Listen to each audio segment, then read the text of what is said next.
Greetings friends and fellow cigar box guitar enthusiasts. Del Puckett here, and I am right in the middle of neck construction. But I did want to take a little bit of a time out and to show you that I am finally getting around to it.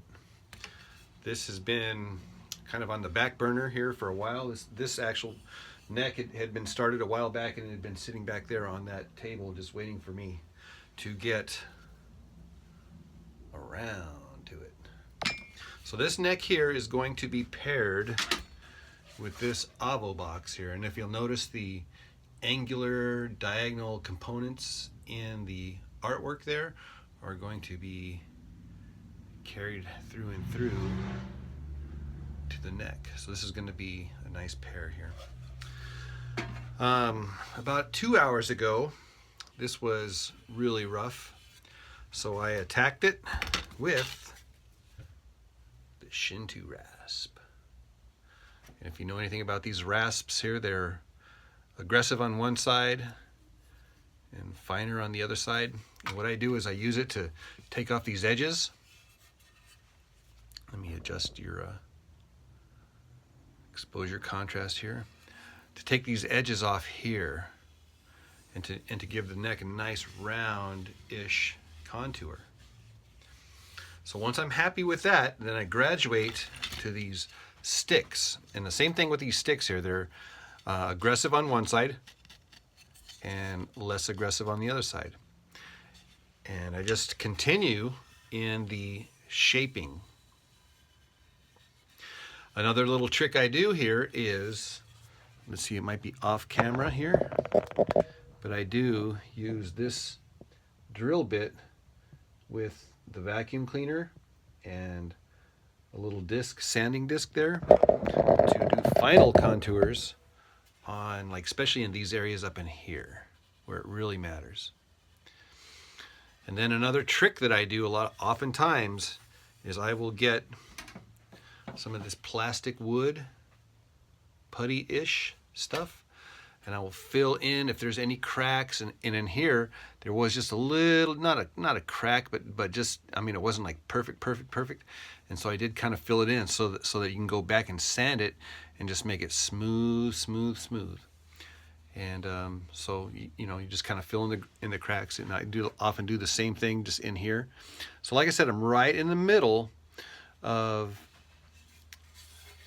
the construction on this neck here. And so what I'm doing now is I started off sanding it, and I started off with the 120 grit, then I went up to the 300 grit, and then I went up to the 800 grit. See, I'm telling you the truth, guys. I'm telling you the truth. Then I went up to the 1000 grit, and now I am at the 2000 grit. And then I will graduate to the 3000 grit. So this is going to be just glass and butter and beauty. And then I will obviously decide at some point in time which color of stain or not, or oil or lacquer or whatever. I mean, that's going to be a bridge that I'm going to cross in the future. Right now I'm just worried about the contour, the 2000 grit, and the 3000 grit sandpaper. So that's where we're at right now on this thing here. After hours and hours of sanding and staining and gluing and filing, I'm starting to come together. You might notice how this one kind of looks like this one hanging in the back. This one here is actually the inspiration for this guy here. So I tried to copy the sound holes. These are both 20-inch scale instruments. This one here doesn't have all of the frets, though. It only has, what, 12, 13, 14, 15 frets, whereas this one is going to have a total of 19. So there are going to be subtle differences. Oh yeah, this one only has a piezo, and there is no volume control. It's just hardwired straight to the jack, the piezo is. But on this one here, I'm going to have a single coil in parallel with a piezo going through a volume control to the jack, and of course the hinge will be grounded. And I did opt for a 50% mixture of 50% natural, 50% cherry to get the color to match the box there. And also to pick up on some of the red cherry highlights, so to speak.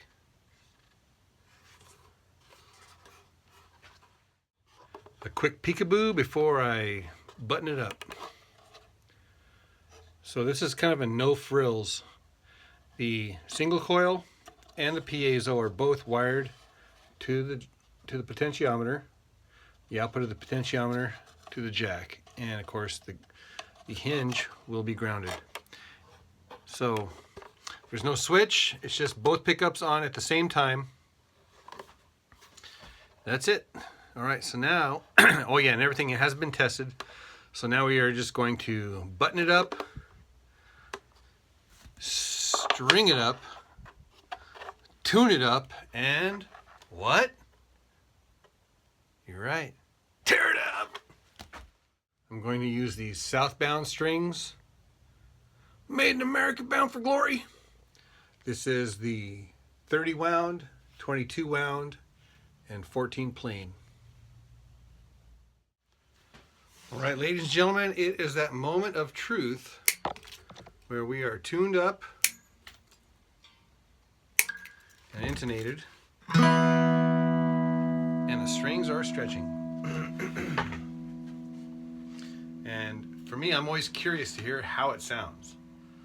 And so I figured that I would share that moment with you so that we could together hear what it sounds like. Now again, keep in mind here, there's no switch, so it's both pickups on at the same time, going through the volume control to the output here. So what you're going to hear is both a single coil and the piezo. So I am plugged in to the little Vox Mini, and I do have some reverb dialed up, but everything else is pretty straight.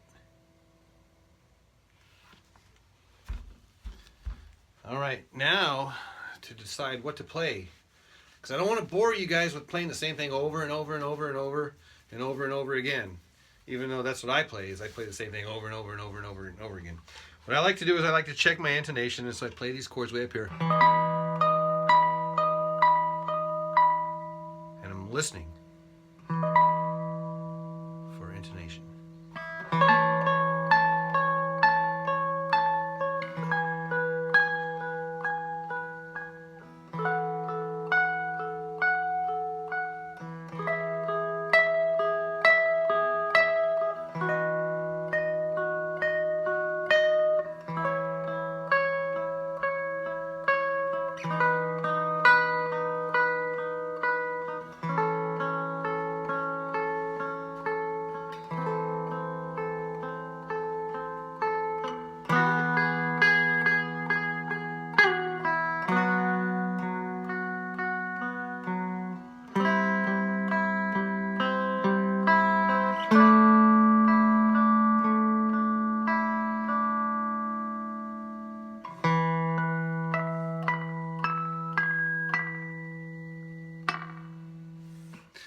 Okay, I think it sounds pretty good.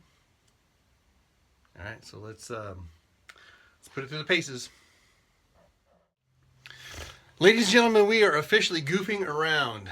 I turned up the gain and turned down the reverb, and this is what it sounds like.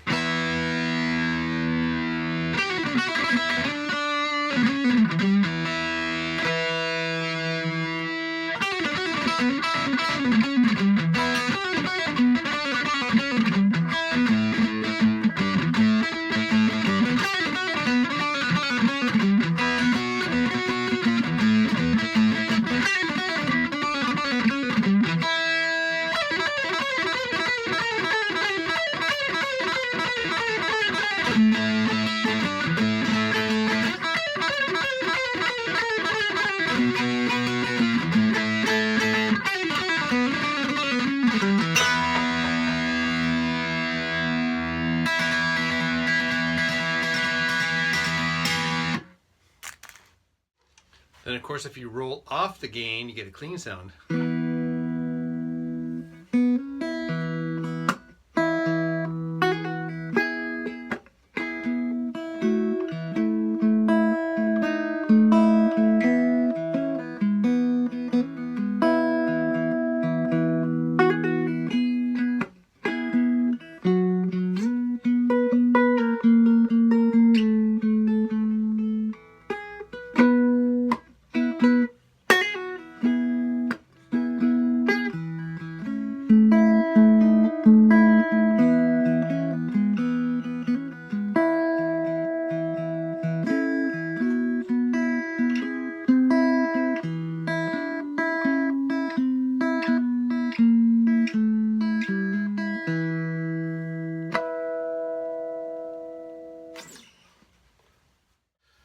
right, you know a guitar is inspirational when all of a sudden you just burst forth into spontaneous song.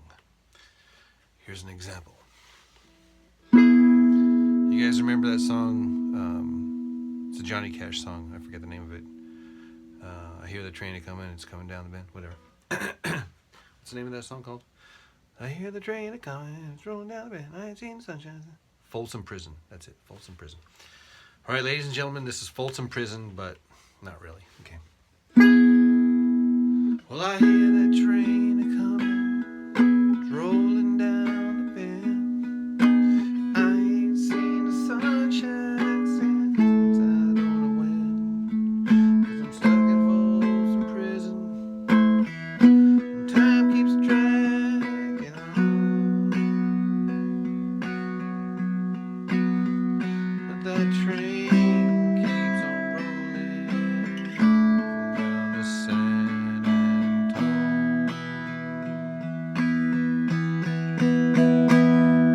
When I was just a baby, my mama told me, son, always be a good boy, don't never play with guns.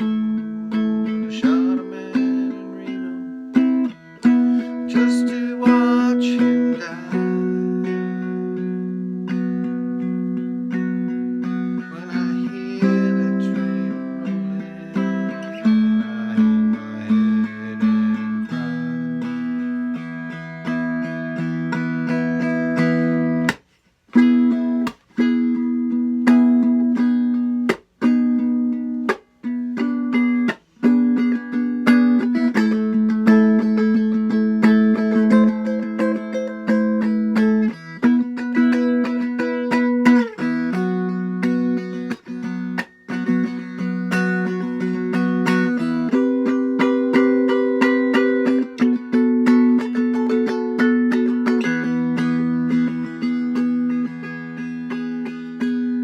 Well, I bet they're drinking coffee and smoking big cigars.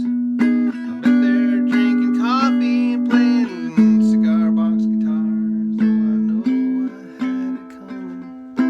I know I can't be free.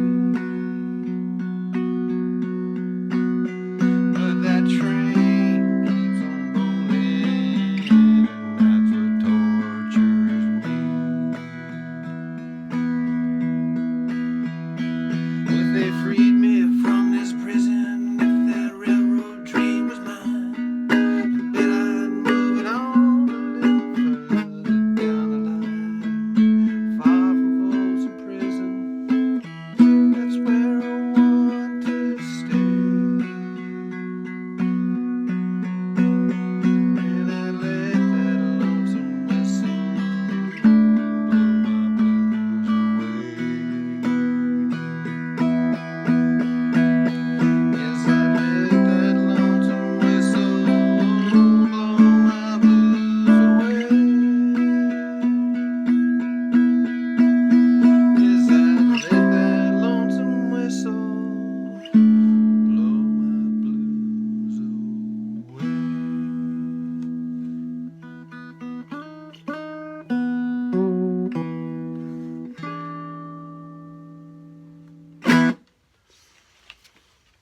Did I mention that I get my strings from cbgitty.com? So you're probably also wondering about this neck. So I have to confess that I did not build this neck. What? It's true, folks. This neck here was actually a gift from a gentleman named Michael Barton. And so I just want to do an official shout out to Michael Barton for providing me with this fretboard. I mean, seriously, look at that here. Isn't that just gorgeous and awesome? It's like so angular. Anyhow, I'm going to put his information, his contact information, in the video description below.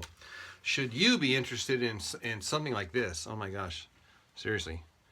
Yeah, so his information will be in the video description below. If you like these cigar box guitar videos, then chances are you are a cigar box guitar enthusiast. So you might as well become a subscriber to make it official.